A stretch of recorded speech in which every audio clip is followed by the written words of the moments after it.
broadcast is now starting. All attendees are in listen-only mode.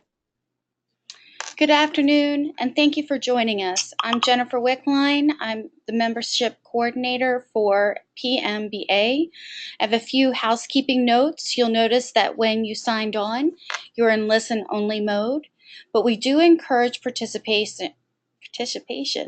You should see on your screen a white panel with an area for questions and chat.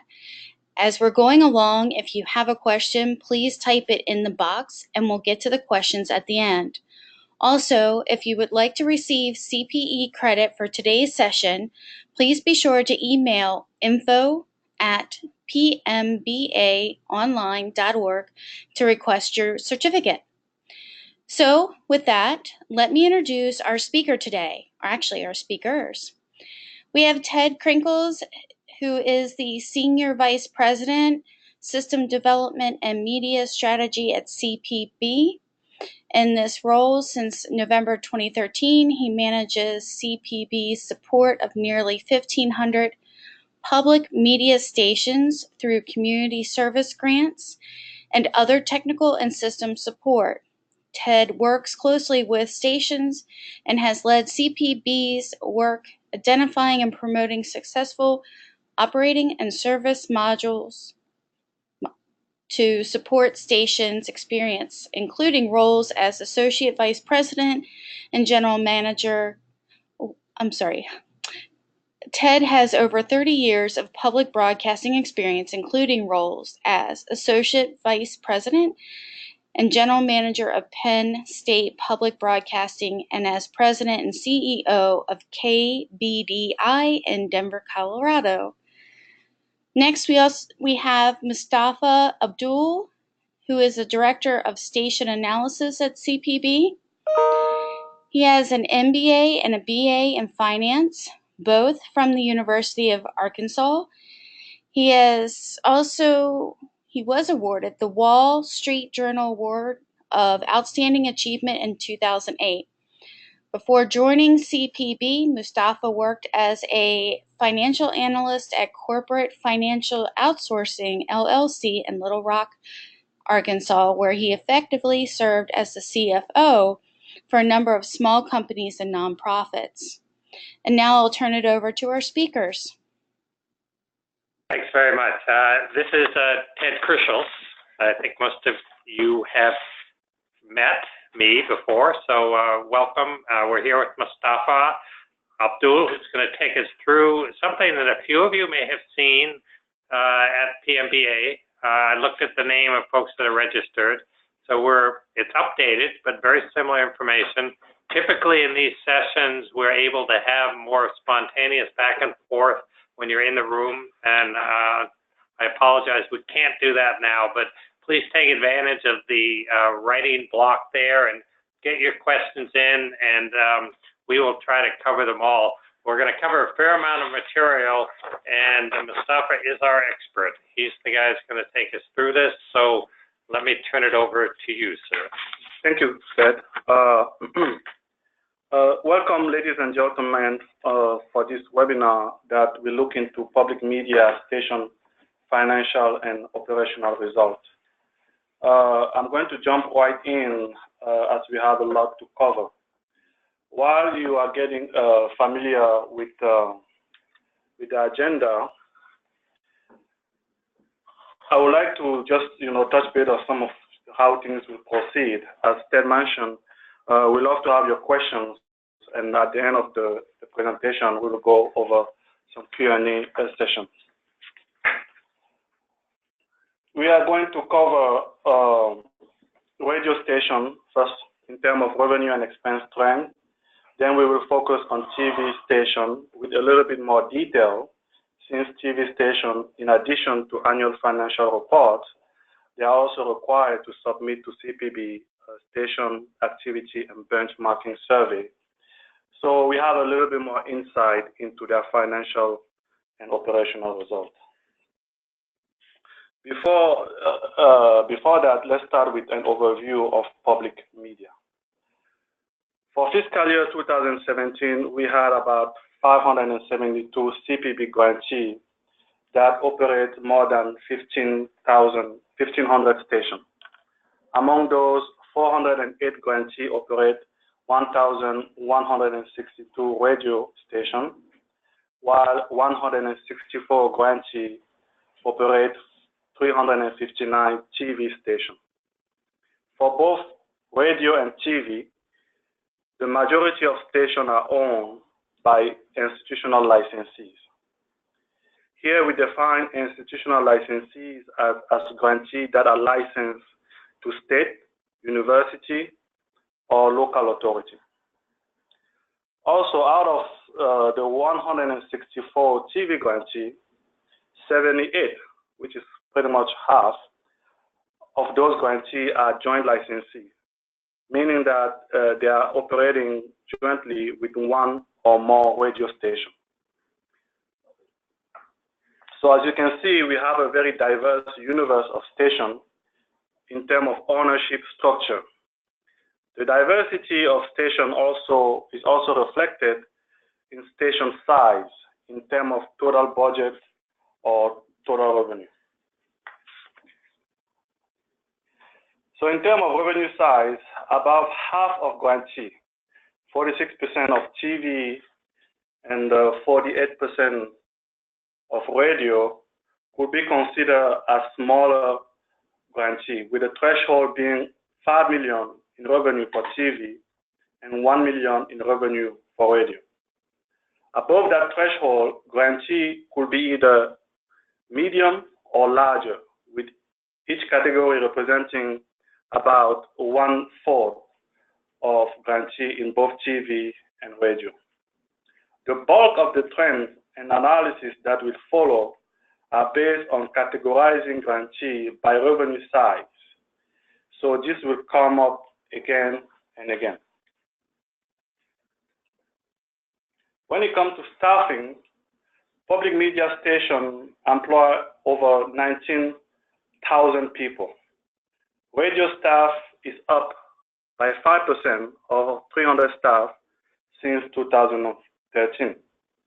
TV is relatively unchanged, but is well below the 12,000 plus staff that TV had in the pre-recession era, which is around 2008 and beginning 2009. We are also making some progress in terms of diversity of public media station staff. Hiring of minority is increasing slightly, and the percentage of minority staff in public media is seeing a modest increase compared to the 2013 figures. But we still have a long way to go in order to match or mirror the average minority in the general U.S. population. According to U.S. Census, minority population in U.S. averaged 36%. Now let's move to radio revenue and expense trends.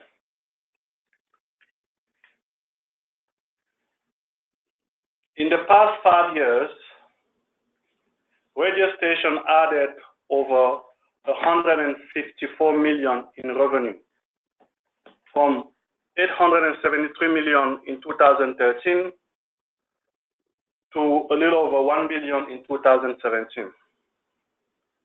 These revenues are adjusted for investment, meaning that I exclude investment from this total revenue slide.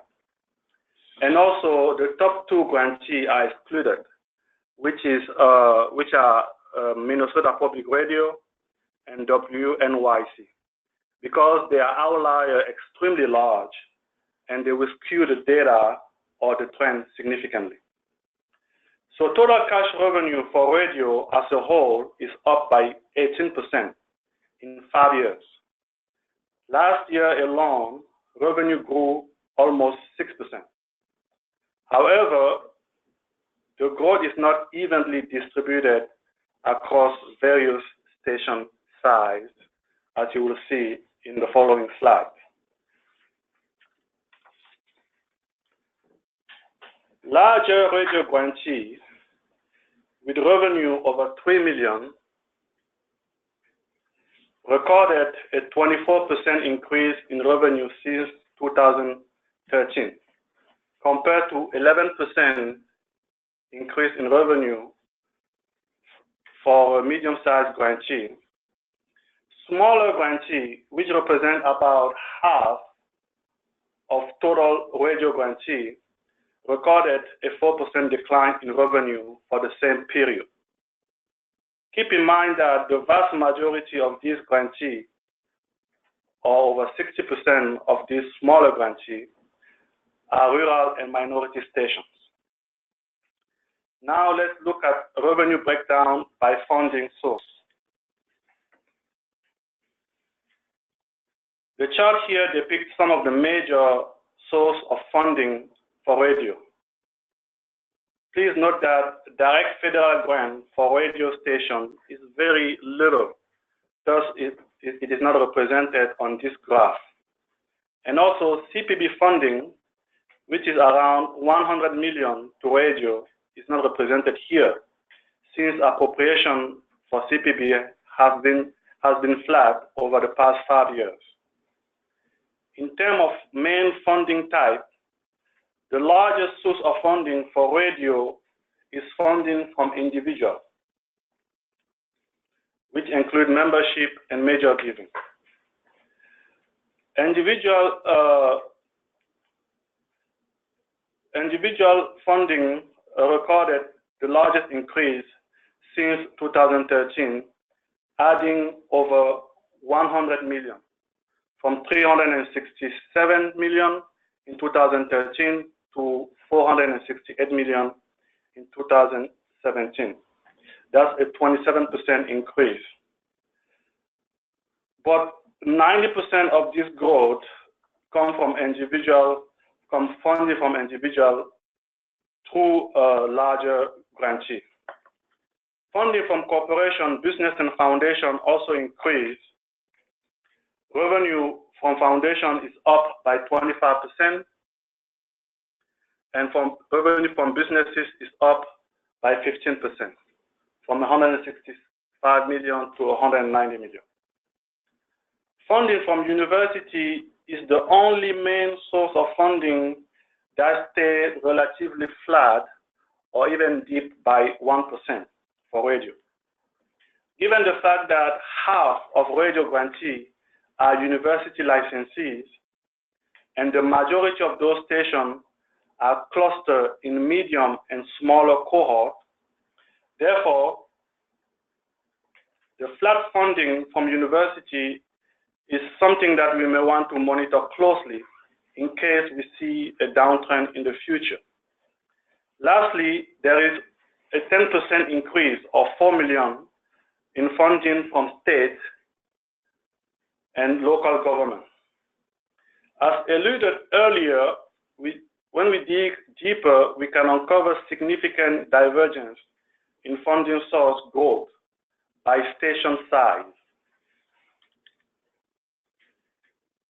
The increase in the state and local government funding, which is the chart on the left, is mostly concentrated in large and medium-sized grantees. For larger grantee, from 18 million to 21 million, and for medium grantee, from 12 million to 15 million. Each of these cohorts added about 3 million respectively, whereas smaller grantee recorded a decline of 2 million. University funding remained relatively flat within 5% range variance for all cohorts. Funding from corporations, which is the chart on the left, increased for all cohorts. Within this category, you have multiple types of revenue when it comes to funding from corporations. The main one being underwriting, which is increasing the most in larger and medium-sized grantees, while being relatively flat for smaller grantees. Overall, revenue from corporations increased by 20%, 15%, and 11% for larger, medium, and smaller grantees, respectively. Revenue from individual recorded highest increase for larger grantees, from 267 million to 357 million. That's around 90 million, or 34% increase. Followed by medium-sized grantee that added 10 million, from 76 million to 86 million. Smaller grantees are remaining relatively flat here. So the increase in revenue that we saw earlier is mostly driven by larger grantees. And Moustapha, just to be clear, how many smaller stations? These are budgets under $5 million. Yes. Right? Yes. And what, about 75? We have about 194 radio stations that have a budget of less than 1 million. And we have 75 stations, TV stations, with a budget of less than 5 million. So it's a significant number of stations. About half of stations. So on this slide, we covering expense trends and variance.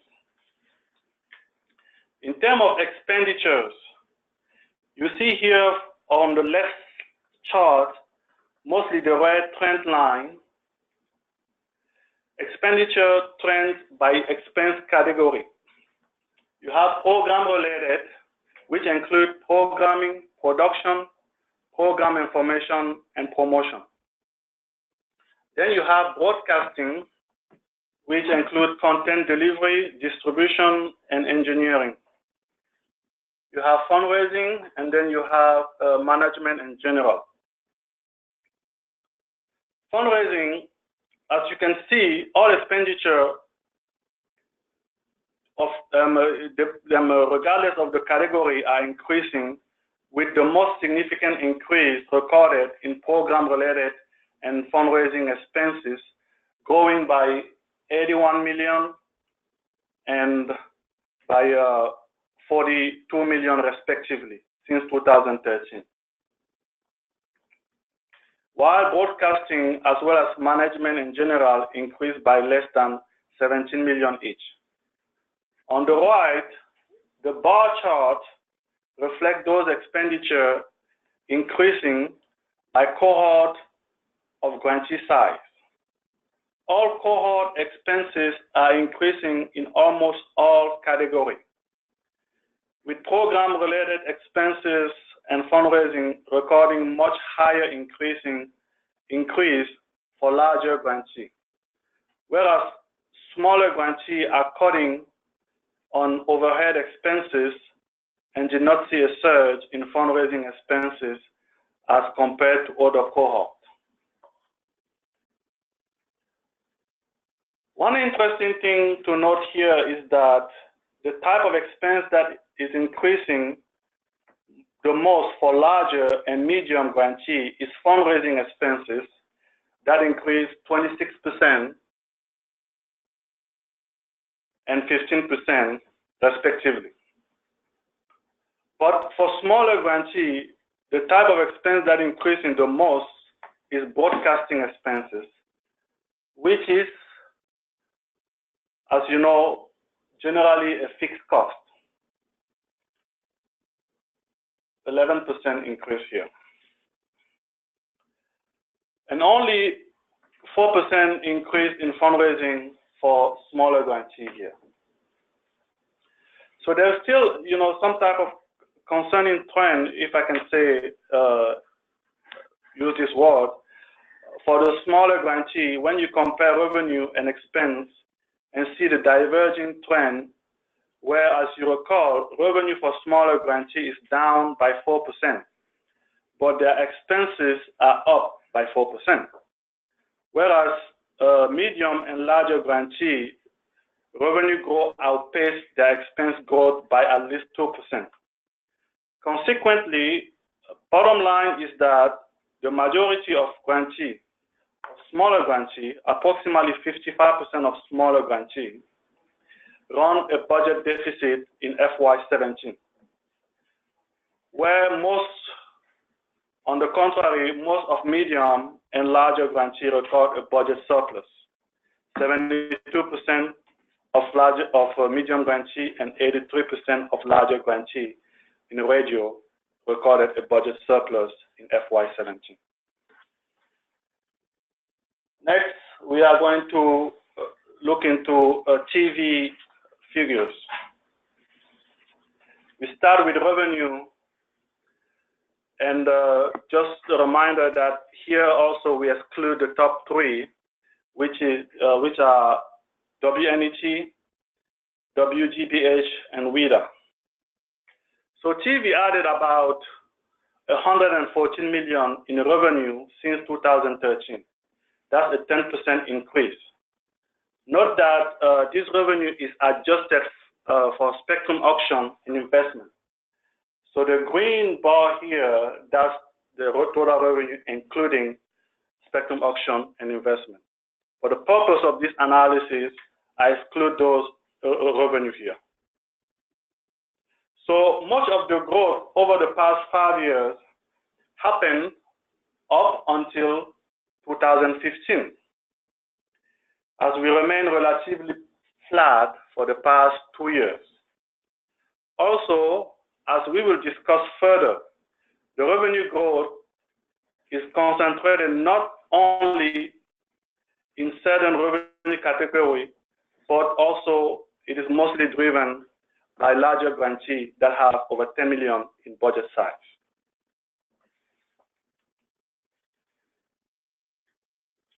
So almost all of the growth since 2013 is due to the 17% increase in larger grantee revenue growth. They added about 117 million. Revenue for medium-sized grantee also recorded an uptick of 8 million, from 249 to 257 million.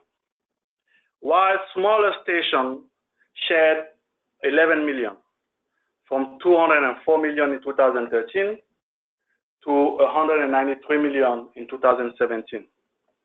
So the total of 114 million increase shown in the previous slide is equal to 117 million increase in larger, plus 8 million increase in medium, minus 11 million increase in smaller.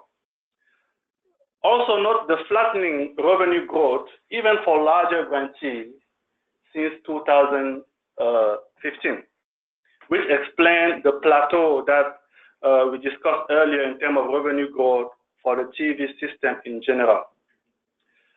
So these are trends for cohort.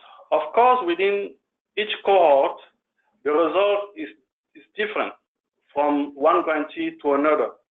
Some outperform, others underperform. Performance for individual grantee is illustrated in the following slide.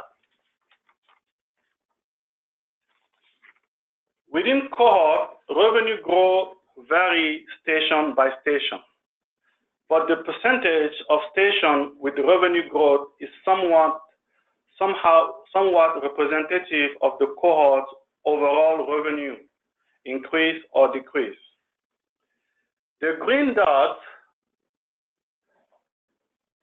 represent a grantee with a revenue increase between 2017 and 2013, while the red dot represents a grantee with revenue decrease. And the vertical axis, you can see the percentage of revenue increase or decrease. The percentage of grantee or station with revenue growth between 2013 and 2017 increase as the station size increases. 48% of smaller grantees increased revenue between 2013 and 2017, compared to 62% of medium grantee and 82% for larger grantee. Overall, revenue declined for about 40% of all TV grantee. Now let's look at revenue growth by funding source.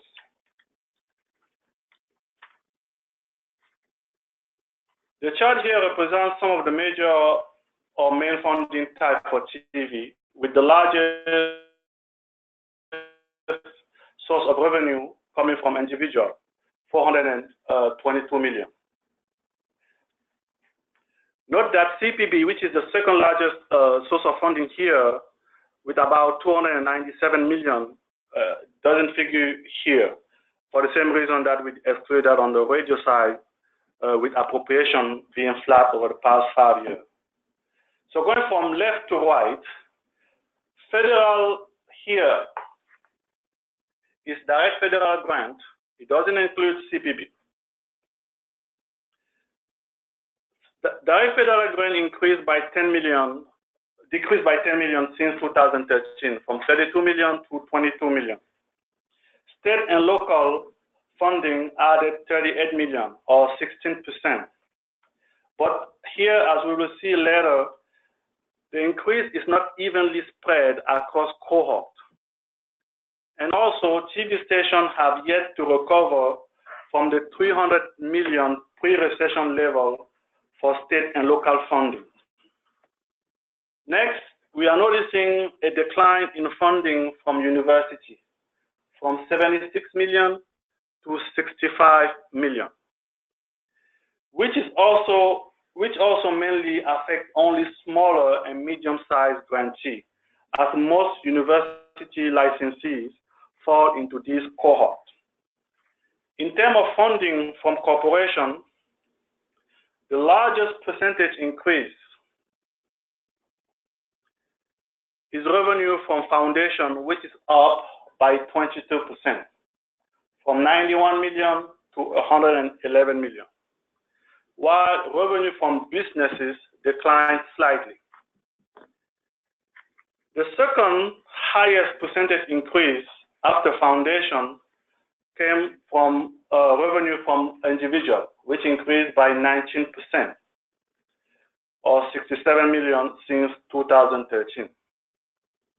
For the purpose of this presentation, we would like to distinguish and group these different types of revenue source into two distinct groups. The first group is funding from public institutions. That includes direct federal grants, state and local funding, as well as university funding.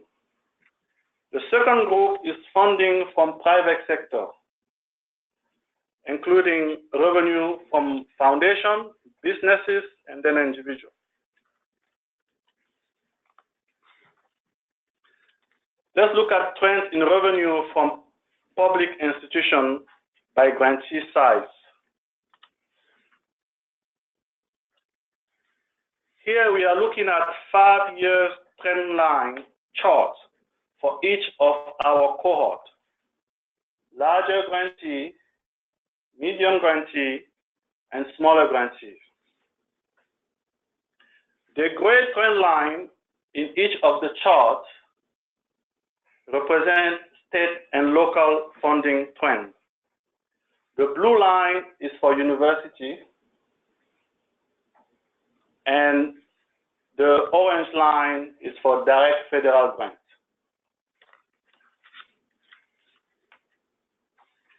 Decline in direct federal grant is more pronounced for smaller grantees.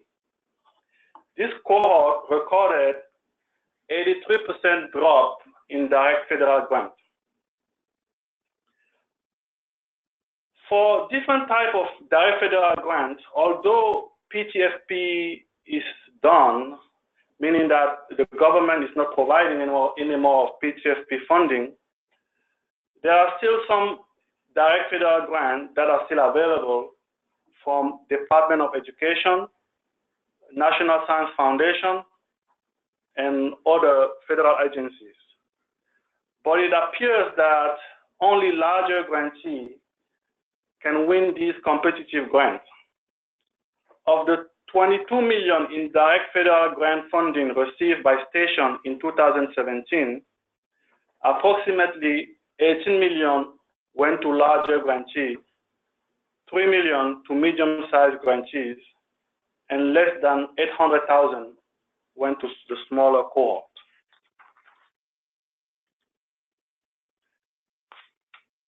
For funding from university, the 15% overall decline that we showed earlier is mostly driven by decline in university funding from medium and smaller grantees, minus 14% for medium and minus 32% for smaller grantees, while this funding for larger grantees increased by 11%. Please note here that the majority of university licensees are in the medium and smaller cohort. 32 university licensees in smaller cohort, 13 in the medium cohort, and only 9 in the larger cohort. So overall, there is a declining trend in university funding for the most part. For state and local funding, although we are still below pre-recession era, larger grantees recorded 21% increase in this funding type, and medium grantees 7% increase, while state and local funding for smaller grantees declined by 3%.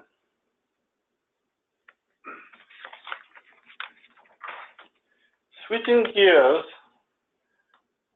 to our second funding category, which is the funding from private sector.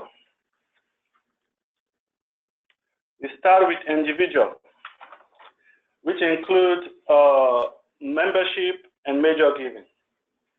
Looking at membership revenue first. Here we are looking at the revenue trends for membership, which is a subset of revenue from individuals. The black line on top here represents total membership revenue from larger grantees. The larger grantees as a whole, their revenue from membership went up by 19%, or 36 million. So that's 187 in 2013 to 223 in 2017. Underneath the black line, you can see how larger institutional licensees or larger community licensees as separate sub-cohorts contribute to the overall trend of larger grantees. The reason for splitting institutional and community licensee is because for some data points that there are obvious variation within cohort based on licensee type. So institutional licensees include grantees that are licensed to state, local authority, and university. Larger institutional licensees increase membership revenue by 23%, from 61 million to 75 million. Larger community licensees, they increase revenue by 18%. Membership revenue went from 126 million to 148 million in 2017. For medium and smaller grantees, membership revenue increased for all sub-cohorts except for the smaller community grantees. So for membership, institutional licensee slightly outperform community licensees in all cohort size. Now let's look at major giving. It's still revenue from individuals. Same type of chart, but in terms of major giving for larger grantees, The increase is a little over 10 million, from 50 million to 2013 to 61 million in 2017. For larger community grantee, major giving increased by 27%, or 8 million, from 33 million to 42 million, compared to 14% increase in major giving funding from institutional licensees. That represents 2 million, from 17 million in 2013 to 19 million in 2017. For medium-sized grantee, revenue from major giving doubled since 2013, from 10 million in 2013 to 20 million in 2017. Here again, community licensees lead the way with an increase of over 131% increase, or 9 million, which represents 90% of the total increase in the medium grantee cohort. For smaller grantees, this is where institutional licensees relatively outperform smaller community licensees, with a 51% increase since 2013. Also, note that although smaller community licensees major giving increased by 35% since 2013, we are noticing a decline of more than 21% from 2014 to 2017. So overall, contrary to what we saw in membership, when it comes to major giving, community licensees outperform institutional licensees in almost all cohorts. Next, we look at revenue, still revenue from private sector, but this is from corporations, businesses, and foundations. There are various types of revenue from corporations, and for the purpose of this analysis, we kind of group them in three categories. You have underwriting, you have grants and gifts, and then you have entrepreneurial revenue, which includes everything else: fee for service, rental income, licensing agreement, and others.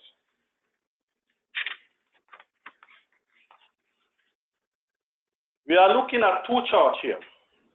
The first one is underwriting from businesses, and the second one, underwriting from foundation. In this chart, we combine medium and smaller cohorts because we saw similar trends among them. For the most part, there is a decline in underwriting affecting pretty much all cohorts. We have a decline here, here, here, here, here, and here. Although underwriting from foundation for larger institutional licensees increased from 5 million to 11 million, it barely compensates for the 5 million drop in underwriting for larger institutional licensees that they're getting from businesses.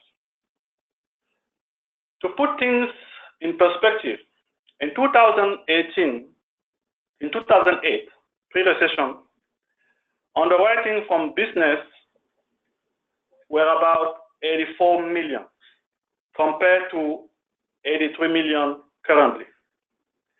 Thus, we have a decline of almost 50% compared to pre-recession era.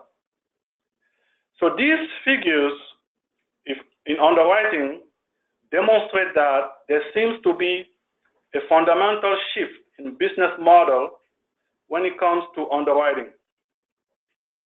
And we may need to rethink how we operate in this area.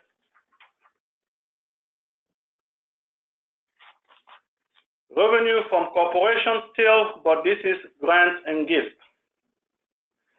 The white lines here represent grants and gifts from foundation, and the green lines, grant and gift from businesses.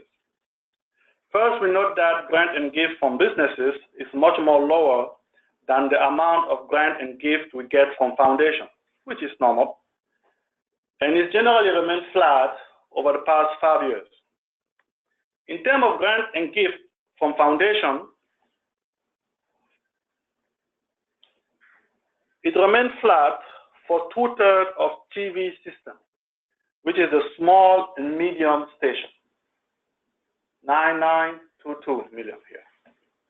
Larger grantees, regardless of the licensee type, experienced significant growth in grant and gift from foundation, from 11 million to 18 million here for larger community licensees, and from 23 million to 36 million for larger institutional licensees. But there is a declining trend also for larger grantees, as well as that is taking shape for the past couple of years here. We have this decline here and this slight decline here. So that's something we may need to monitor closely as well. Entrepreneurial revenue increased for institutional licensees here. Larger institutional licensees and medium and smaller institutional licensees, they increased in terms of entrepreneurial revenue.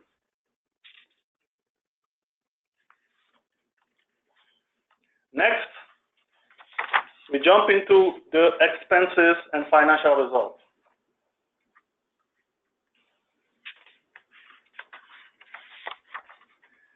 Here, the same type of chart as we saw in expenses for radio. You see here on the left chart, the red trend lines represent expenditure trends by expense category: program-related, broadcasting, fundraising, management, and general. On the right, the bar chart reflects those expenditures increase or decrease by sub-cohort, institutional grantee versus community grantee. The blue one are community licensee, and the gray one are institutional licensee. On this slide, we are looking at larger grantees' expense trend. Program-related expenses increased by 30 million, or 8%, mainly driven by community licensees, from 400 million to 431 million, mainly driven by community licensees, as shown on the chart on the right, where you see that for program-related, community licensee, larger community licensee, they increased by 15%, whereas larger institutional licensees increased by 2%. Broadcasting remains flat for the past 5 years, but there is a significant decline in broadcasting and engineering expenses for larger community licensees here. These expenses declined by 10% for larger community licensees. We have reason to believe that the decline in this expense category for larger community grantees is driven by, among other reasons, the fact that many more of these grantees are participating in joint master control. Fundraising expenses increased by 11%, from 119 million to 132 million. Here, it is interesting to note that larger institutional licensees increased their investment in fundraising by 14%, compared to only 9% for larger community licensees. So that may explain the performance of institutional licensees when it comes to mostly membership. Management and general expense increased by 14% for larger grantees. For medium-sized stations, majority of expense categories remain flat, with the exception of program-related expenses, which grew by 6%. We also note a decline in fundraising expense for medium institutional licensees here, as well as a decline in broadcasting for medium community licensees. Smaller grantee expense remain also flat or decreasing in all categories. We note here a significant decline in fundraising expenses for smaller community licensees. Their fundraising expense went down by 15% when institutional licensee, smaller institutional licensee, increased by 7% their fundraising investment. And also, there is a significant decline here for both sub-cohorts in terms of broadcasting and engineering expenses. In terms of capital, our expenditures here still outpace the revenue that we get in this category. And the vast majority of stations do not fund their depreciation expenses. That's why we have depreciation funding deficit in excess of 116 million. Some of this shortage in capital funding is driving some stations to increase on debt financing. Here we're looking at a debt level for larger, medium, and smaller grantees. The slide here represents the number of grantees within two different debt level range by cohort size. So the first range is the number of grantees with debt level between 20% and 50%. That's the yellow bar chart here. The next are stations that have debt level in excess of 50%. The pink one here on each chart. Note that grantee with debt level below 20%, which is the average debt level for TV station, is not included in this chart. So the black line that we have on top of each of these charts represent the total number of grantees with debt level above average. Note the continued rise in number of smaller grantees with higher than average debt. Overall, we have 30 grantees currently that have a debt ratio or a debt level above 50%, compared to only 21%, 21 grantees in 2013. And for the same number of TV stations with debt over 50%, in 2008, we only had 9 stations. So that's an increase of over threefold the number of grantees with significant debt. So based on the previous analysis, it is not surprising that in terms of budget surplus and deficit, majority of smaller grantees are running a budget deficit, with only 39% of those grantees that were able to have a budget surplus in 2017. While the majority of larger and medium-sized grantees recorded a budget surplus. Overall, 78 grantees out of 164, that's almost half of all TV grantees, recorded a budget deficit in 2017. In conclusion, although the financial health of larger and in some degree medium grantees is improving compared to the recession era, Smaller grantees are still struggling for upside momentum. Thank you very much. And I think now we're going to jump into questions, if there are any. Yeah, maybe a couple of observations here for those of you on the call. Overall, when you look at this, it can look a little like the same as it always was. I mean, not a lot of major movement over the past few years.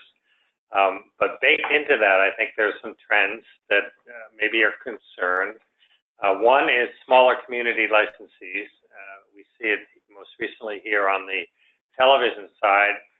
They don't have the support of an institution, and if you look at their trend lines are generally down somewhat, and these are stations that don't have a whole lot to begin with. So that's a concern, especially in light of the significant transition that the whole industry is going through. Membership is one that I find a little deceptive. I mean, it shows kind of flat or increase in some places, but I know, stations that we have talked to have a real concern about the future of especially on-air membership and how that's going to transition as we move increasingly into a multi-platform on-demand world. How does that affect your traditional pledge activity? The other trend that we've seen for a while is major giving. And it's something that is not a significant portion of many stations' budget. It has gone up steadily, maybe not significantly, but steadily, I think, over the last 10 years, if not more so. And I think it's a question we're asking ourselves is whether there is a potential for that to take a more significant leap, and whether there's something we can collectively look at that might help facilitate that. And then I think finally, and I touched on it a minute ago, is we're headed into significant transition with HTSC3, with the changing business models in our industry. And when you look at the debt load, you look at the reserves somewhat shrinking, some concerns about how we are going to manage that. So overall, nothing to jump out a window over, but I think these are the things that we worry about or think about. So I'm not sure if you have questions or not. If not, feel free to send us some that you might have, and we'll be happy to answer them. And those of you who are at PMBA, we will see you there as well.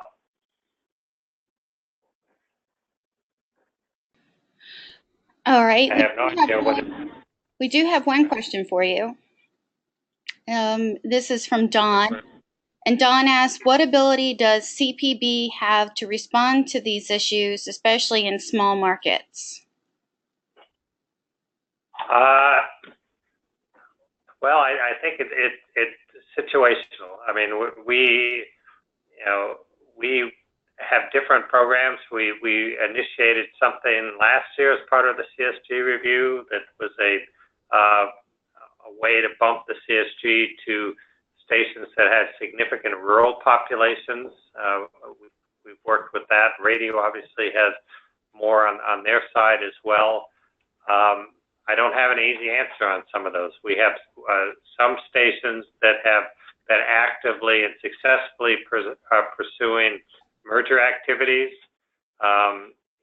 We're very interested in collaborations or consolidations that can maintain or enhance local service but reduce infrastructure. I think that's going to be a challenge. But we're also looking at our overall CSG program. We're aware that there is a widening gap between the wealthy stations and the smaller stations, and that gets sort of intensified in the NFFS formula that we work with. So we're aware of that. It's a zero-sum game. We've got the same amount of money that we've been getting from the government for the last number of years. So when we look at redistribution, we're taking from somebody to give to somebody else. So I would say that's it. Looking at the CSG program, we're bringing on consultation to do a kind of a deeper dive into the NFFS and some of the other issues. And then, specifically looking at what can happen in those communities. Are there ways that stations can be a little more intentional about how to work together?